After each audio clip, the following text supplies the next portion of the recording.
అప్పుడు మీ మీ గవర్నమెంట్ హయాంలో జరిగినట్టు సరే మీరు కన్క్లూడ్ చెప్పేసేయండి దాని మీద ఇప్పుడు ఎక్కువగా ల్యాక్ చేయకండి చెప్పండి. సరే ఏం లేదు. సరే మొత్తానికి చాలా చర్చల్లో పాల్గొన్న తర్వాత ఫైనల్లీ బీఆర్ఎస్ పార్టీ వాళ్ళు వారి ప్రతినిధి ఈ రోజు ఒప్పుకున్నారు సార్. ఏంటి ఈ కాళేశ్వరం అనేది మేము మొదలుపెట్టింది కాదు, ప్రాణహిత చేయాలని రాజశేఖర రెడ్డి గారు మొదలుపెట్టారని ఈ మాట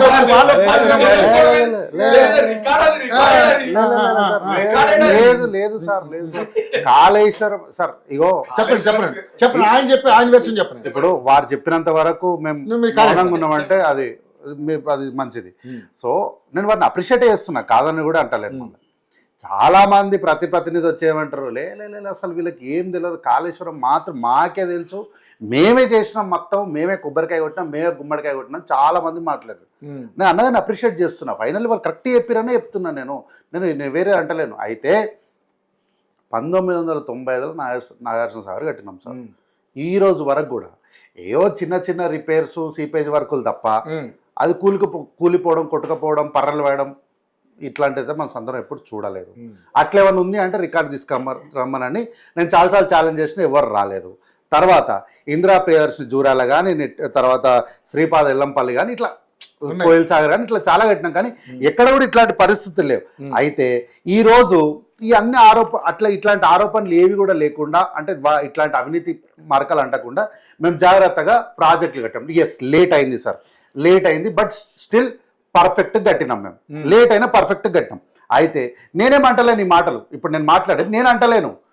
సాక్షాత్తు ఆ పార్టీ బీఆర్ఎస్ పార్టీ కారు గుర్తు మీద పోటీ చేసినటువంటి ఆర్ఎస్ ప్రవీణ్ కుమార్ గారు, నాగర్ కర్నూలు పార్లమెంట్ అభ్యర్థిగా పోటీ చేసినటువంటి ఆర్ఎస్ ప్రవీణ్ కుమార్ గారు ఏమన్నారు? ఎప్పుడు అయినప్పుడు ఆ పార్టీలో లేనప్పుడు అన్నారు. ఏంటి సార్ అంటే పార్టీలో ఉంటే ఒకలాగా, పార్టీలో లేకపోతే ఒకలాగా? తప్పు సార్, తప్పు కాంగ్రెస్ ప్రభుత్వం కానీ ఒకసారి చూడండి ఏంది ఈరోజు ముఖ్యమంత్రి మరి ఏంది సార్ ఏంది ముఖ్యమంత్రి అప్పుడు కాంగ్రెస్ ప్రభుత్వం మీద ఏ విధంగా వ్యాఖ్యలు చేశారు, ఇప్పుడు కాంగ్రెస్ ప్రభుత్వాలు ఏ విధంగా అందులో ఉన్నారు కాబట్టి తప్పనిసరి వాళ్ళు ఎడ్ చేస్తున్నారు అనేది మాట్లాడుతున్నారు ఆయన. సార్ ఆయన మాట్లాడింది దేని గురించి మాట్లాడిండు? బలిదేవత కదా. ఆ రోజు వారు మాట్లాడింది సార్, మాట్లాడింది ఈ తెలంగాణ ప్రాంతం గురించి సార్. ప్రాంతం రాష్ట్రంగా ఏర్పడాలి కాబట్టి ఆ రోజు అందరూ మాట్లాడినారు. ఈ రోజు కట్టుబడి ఉన్నాము సార్. ఎందుకు చేయొద్దు సార్? ఆ రోజు సార్ మాట్లాడకండి, అధికారంలోకి వచ్చిందని ఆ రోజు మాట్లాడింది తెలంగాణ ప్రాంతం రాష్ట్రంగా రావాలని, విద్యార్థులు చనిపోతుంటే ఆవేదనతో మాట్లాడిన మాట్లాడాలి అంటే ఏంటి సార్? ఈ రోజు వాళ్ళు ఆ రోజు ఏమన్నారు?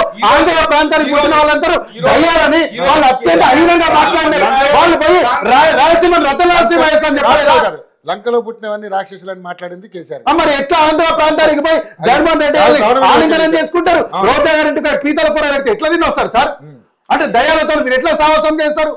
కాబట్టి ఆ రోజు జరిగిన ప్రతి విషయం కూడా తెలంగాణ రాష్ట్రం ఆత్మ బలిదానాలు, ఆత్మ గౌరవం కోసం మాట్లాడిన మాటలు.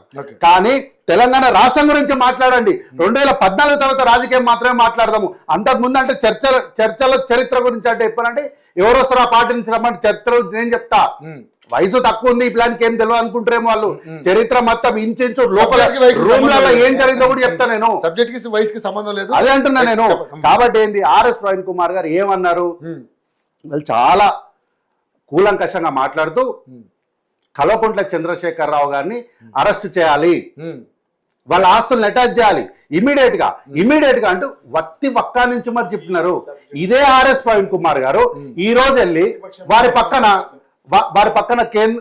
విచారణ కార్యాలయానికి వెళ్ళారు. మరి ఈరోజు మీరు మీ పార్టీలో ఉన్నాడు కదా, మీ కొట్టంలో ఉన్నాడు కదా, వచ్చి చెప్పానండి సార్ ఆ రోజు నేను మాట్లాడింది తప్పని చెప్పానండి వాళ్ళని. అయితే ఉన్నప్పుడు ఒక రకంగా, పార్టీలో లేనప్పుడు ఒక రకంగా మాట్లాడతారు సార్. రాజకీయాలు అట్లా ఉండదు అని చెప్తున్నా నేను. అట్లా ఉండొద్దని చెప్తున్నా సార్. నిజం మాట్లాడాలి, నిజం మాట్లాడాలి ఎప్పుడైనా.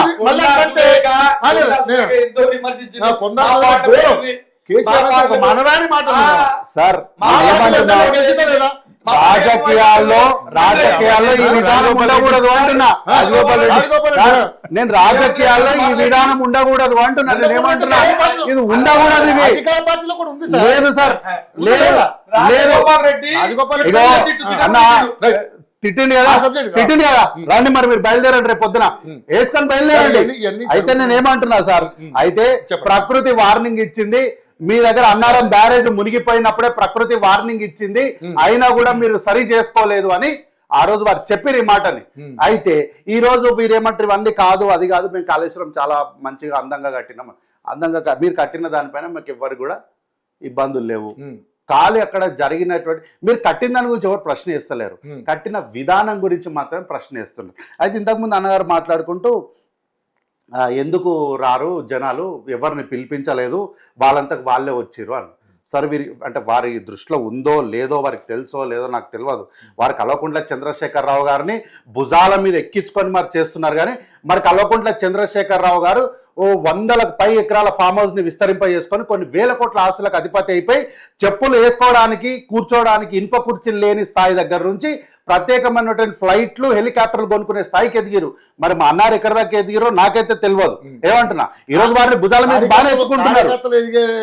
సంస్కృతి పార్టీలో లేదు లేదు మరి. అయితే సార్ ఇగోండి సార్ సాక్ష్యము, ప్రధానమైనటువంటి బీఆర్ఎస్ పార్టీ నాయకులు మొత్తం కూడా మంచి ఎడిటర్లను పెట్టుకొని ఫోటోలు ఇట్లా పెట్టి అట్లా పెట్టి అన్ని వేసి మంచి మంచి ఫోటోలను సెలెక్ట్ చేసి, సార్ ఒక చదువుతాను. బీఆర్ఎస్ పార్టీ శ్రేణులకు నమస్కారం. కాళేశ్వరం విచారణ కమిషన్ ఎదుట మాజీ సీఎం అండ్ బీఆర్ఎస్ పార్టీ అధినేత సంతోషం. తెలంగాణ తొలి సీఎం అనలేదు, మంచిది. గౌరవనీయులు శ్రీ కేసీఆర్ గారు హాజరవుతున్న నేపథ్యంలో వారికి సంఘీభావంగా రేపు అనగా 11/6/2005 బుధవారం నాడు ఉదయం 9 గంటలకు మన నియోజకవర్గం నుంచి పెద్ద ఎత్తున సచివాలయం ఎదురుగా ఉన్న బీఆర్కే భవన్ మున్సిపల్ కార్యాలయం వద్దకు సకాలంలో తరలివచ్చి సంఘీభావం తెలుపగలరు. బీఆర్ఎస్ పార్టీ నాయకులందరూ గ్రీన్ కండువాలు బ్రాకెట్ల పచ్చ టవల్స్ వేసుకొని హాజరు కాగలరు. అది ఎవరిచ్చారో తెలియదు మొత్తానికి. ఇప్పుడు సార్ ఆ వ్యక్తి ఇక్కడ లేడు, ఆ వ్యక్తి ఇప్పుడు ఏం లేదు సార్, ఏం లేదు. గతంలో టెక్నాలజీ ఏం లేదు. మీకు తెలుసు కదా, నేను ఏదైనా ఆధారం సార్ మీకు తెలుసు కదా, నేను ఏదే ఆధారం లేకుండా మాట్లాడలేదు. గతంలో కవిత గారు మాట్లాడిన దాన్ని కూడా రికార్డ్ తో సహా చూపించిన. ఇప్పుడు ఆ వ్యక్తి ఇక్కడ లేడు కాబట్టి లేని వ్యక్తి గురించి నేను మాట్లాడద్దు భావ్యం కాబట్టి పేరు ఎత్తలేను. మీకు నేను పంపిస్తా, నేను మీ ద్వారా వారికి ఇవ్వండి, లింక్ ఇస్తా. నేనేం ఫోటో స్క్రీన్ షాట్ ఏమి ఇయ్యను, డైరెక్ట్ లింక్ ఇస్తా. వాళ్ళ పేజ్ లో అప్లోడ్ చేసిందే అధికారికంగా ఇస్తా. సో ఇప్పుడు ఏంటి, మీరు ప్రజల్ని రమ్మని ఆహ్వానించిర్రు, కార్యకర్తలకు సకల వనరులు చేసిర్రు. అయితే సార్ మేమే సార్ మాట్లాడుకుంటూ రాజకీయ తుఫాను కాంగ్రెస్ పార్టీ అని అంటే రాజకీయ పార్టీలు అన్ని కలిపి చెప్పారు. సార్ రాజకీయ పార్టీలు అన్ని ఒక ఎత్తు, కాంగ్రెస్ పార్టీ ఒక్కటే ఎత్తు సార్. మేము ఎప్పుడు కూడా సార్ వద్దు సార్, ఇది వారికి గౌరవం ఇచ్చినప్పుడు చర్చలు అట్లనే ఉండాలి. ఎందుకంటే సార్ కాంగ్రెస్ పార్టీ అట్లా ఎప్పుడు చేయదు. ఎందుకంటే ఉదాహరణకు జగన్మోహన్ రెడ్డి గారిని విచారణ అరెస్ట్ చేసినామా, కనిమోలి గారిని విచారణ అరెస్ట్ చేసినామా, రాజా గారిని విచారణ అరెస్ట్ చేసినామా, సురేష్ కల్మాడి గారిని విచారణ ఇట్లా ఎంతమంది చెప్పాలి. మా హయాంలో అయినటువంటి ప్రతి ఒక్కరు కూడా విచారణ చేసి 100% చేస్తాం సార్, 100% చేస్తాం. అయితే ఇది మీ ఇంటి పంచాయతీ మా ఇంటి పంచాయతీ కాదు సార్. పూర్తిగా విచారణ అనేది సగం చేసి వెళ్తే రేపు పొద్దున కోట్ల కేసులు నిలబడకపోతే ప్రభుత్వంతో పాటు ఈ రాష్ట్రం కూడా అబాస్ పాలవుతుంది. కాబట్టి ఒక రోజు లేట్ అవుతుందేమో, కానీ విచారణ పూర్తిగా ఇంకా పూర్తి అయ్యిందని తెలిసిన తర్వాత కూడా ఇంకేమన్నా ఉందేమో అని సమయం తీసుకొని అయినా సరే మేము మొత్తానికి మేమే చేసి విచారణ పూర్తి అయిన తర్వాతనే అరెస్టులు అనేటివి చేస్తాం. అయితే సార్ హరీష్ రావు గారు 80 లక్షల కోట్లు అని చెప్పలేదు, అట్లా చెప్పలేదు. వారే హరీష్ రావు గారు ప్రజెంటేషన్ ఇస్తూ 1,45,000 కోట్ల వరకు ఖర్చు వచ్చింది పూర్తయ్యే వరకు. 1,45,000 కోట్లు. ఎస్, వారే అధికారికంగా ప్రజెంటేషన్ లేపారు. మరి వారు వినలేదు అని అంటే చెప్పానండి, ఆ వీడియోని కూడా మీకు పంపిస్తా, మీ ద్వారా వారికి పంపించండి. వారు అఫీషియల్ గా చెప్పారు. అయితే ఇంకోటి కూడా చెప్పినారు, ఏమన్నారు, మేము 1 కోటి ఎకరాలకు నీళ్లు అందించాలనుకున్నాము, అందిస్తామని గతంలో చెప్పారు. వారు మనం మాట్లాడుకుంటూ అందించాలని లక్ష్యం పెట్టుకున్నాము, కానీ 20 లక్షల ఎకరాలకు నీళ్ళైతే సస్యశ్యామలంగా అందించగలిగినాము అన్నారు. అంటే ఏంటి, 100కు 20 మార్కులు వచ్చినాయి, కనీసం 35 మార్కులు రాలేదంటే మీరు ఫెయిల్ అయినట్టే. కాబట్టి ఏంది, ఈరోజు ఉమ్మడి రాష్ట్రంలో అక్కడెందుకు పర్మిషన్ తేలే, ఇక్కడెందుకు పర్మిషన్ తేలే, ఆ రాష్ట్రంలో మీరే ఉండే కదా, ఈ రాష్ట్రంలో మీరే ఉండరు, కేంద్రంలో కూడా మీరే ఉండే కదా అని అన్నారు. వత్తివాకా నుంచి చెప్పారు సార్. అయితే గట్ల పర్మిషన్లు ఇస్తలేరు, గట్ల ఆంధ్ర పాలకులు తెలంగాణ ప్రాంతం మీద వివక్ష చూపిస్తున్నారు, వాళ్ళ మీద ఉన్న ప్రేమ మన మీద లేదు, మనకు సవతి ప్రేమ చూపిస్తున్నారు అనే కదా మనమందరం ఈపులు వలగొట్టించుకొని ఉద్యమంలో పాల్గొని నీళ్ళ కోసం, నిధుల కోసం, నియామకాల కోసం అని రాష్ట్రం తెచ్చుకున్నది. ఆ రోజు మీరేంది, కాంగ్రెస్ పార్టీ అసెంబ్లీలో 2గా చీలిపోయింది. తెలంగాణ వద్దనే వాళ్ళు ఒకరు, తెలంగాణ కావాలని నువ్వు నిరాపై చెప్పనిక అన్న సందర్భాలు కూడా ఉన్నాయి. అయితే ఆ రోజు గనక తెలంగాణ రాష్ట్రంలో కాంగ్రెస్ పార్టీ ఉంటే పర్మిషన్లు తెప్పిస్తుండే. ఆ రోజు ఈ రాష్ట్రం అంటే ఈ దేనికి పర్మిషన్ తెప్పిస్తుండే, తమిళనాడు దగ్గర, మహారాష్ట్ర దగ్గర నుంచి. ఆ రోజు రాష్ట్రంలో కాంగ్రెస్ పార్టీ ఉన్నప్పటికీ కూడా పాలకులు తెలంగాణ వాళ్ళు కాదు, ఆంధ్ర ప్రాంతానికి సంబంధించిన వాళ్ళు. ఆంధ్ర ప్రాంతం మీద ఉన్న ప్రేమ తెలంగాణ ప్రాంతం మీద లేదు, సవతి ప్రేమ చూపిస్తున్నారనే కదా జానారెడ్డి గారు లేచి కిరణ్ కుమార్ రెడ్డి గారికి క్లాస్ వీకింది. నువ్వు ఓను అసలు చెప్పడానికి తెలంగాణ వద్దని అని చెప్పడానికి జానారెడ్డి గారు అనలేదా? ఎందుకని మాట, ఆంధ్ర ప్రాంతం మీద ఉన్న ప్రేమ తెలంగాణ ప్రాంతం మీద లేదు. ఆంధ్ర ప్రాంతంలో కంప్లీట్ అవుతున్న ప్రాజెక్టులు, అక్కడ ఉన్నటువంటి శ్రద్ధ ఈ ప్రాంతం మీద లేదనే కదా వారు ఆ రోజు మాట్లాడింది. మరి ఆ రోజు తెలంగాణ రాష్ట్రంలో కాంగ్రెస్ పార్టీ అధికారంలో ఉంటే ఆ రోజు మేము పర్మిషన్లు తెస్తుండే. మీకు చేతగాక వాడిగానంటే ఎట్లా అంటే చెప్పండి ఒక మాట.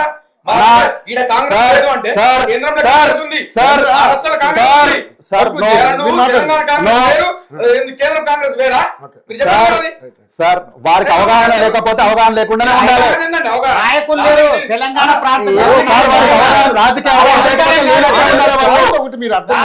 అధికారం నాయకుల పరిపాలన ఉంది కాబట్టి ఆ ప్రాజెక్టుకు రూపాంతరం చెందలేకపోయింది. ఆంధ్ర పాలకులు అడ్డుపడ్డారు. నేనేమంటున్నా, కేంద్రం నుండి ఎందుకు వేయలేకపోయారు? ఆ రోజు మాట్లాడింది సార్ రాజకీయంగా వారు ఏం మాట్లాడతారు వారు? ఇప్పుడు దానికి సంబంధించి జానారెడ్డి గారు కూడా అప్పుడు నిజంగా అన్నారు, ఆయన కిరణ్ కుమార్ రెడ్డి గారిని కూడా వారించిన సందర్భాలు ఉన్నాయి. వారించింది సార్, ఒక రకంగా తీసవతల వారించారు. నువ్వు ఓనే ముఖ్యమంత్రి అయితే ఏందని కూడా అన్నారు ఆయన ఆ రోజు. కాబట్టి సార్ ఈ తెలంగాణ రాష్ట్రంలో కాంగ్రెస్ పార్టీ ఉన్నప్పటికీ కూడా ఎంతైనా మన రాష్ట్రం, మన ఇల్లు మనది సార్. పక్కింటోళ్ళ ఇంట్లో ఉన్నప్పుడు పక్కింటోళ్ళు, మన ఇంటి మీద వేరే వాళ్ళ అజమాయిషి ఉన్నప్పుడు డెఫినెట్లీ అది ఉంటది. ఇప్పుడు నాన్నగారి చేతిలో సంసారం ఉంటే ఒకలాగా ఉంటది, మన చేతిలో సంసారం ఉంటే మన భార్యతో ఒకలాగా ఉంటది. కాబట్టి బేసిక్ తెలియకుండా వాళ్ళ ప్రజల్ని తెలంగాణ సమాజం తప్పుదో పట్టించారు. అయితే తుమ్మడి హట్టులో 165 టీఎంసీలు అంటే 75% ఆఫ్ నీటి లభ్యత ఉంది అన్నది అఫీషియల్ గా ఇచ్చినటువంటి రికార్డు. వాళ్ళు దాన్ని మోసం చేస్తున్నారు తెలంగాణ సమాజాన్ని. ఈ విషయాలను బయటికి రాకుండా అప్పుడు 2014 కన్నా ముందున్న కాంగ్రెస్ పార్టీకి సంబంధించిన టీఎంసీలు కడితే అక్కడ నిల్వ ఉండే టీఎంసీలు చెప్పింది నేను. 165 టీఎంసీల వాటర్ లభ్యత ఉంది, 75%. 165 టీఎంసీల లభ్యత. కానీ 152 మీటర్ల ఎత్తు కడితే 16 టీఎంసీల ప్రాజెక్టు కెపాసిటీ. మీరు వాడెవరో పర్మిషన్ ఇవ్వలేదంటే మీరు పారిపోవద్దు సార్. అక్కడ నుంచి వాడెవరో పర్మిషన్ ఇవ్వలేదు, ఒప్పుకోలేదంటే మీరు పారిపోవద్దు.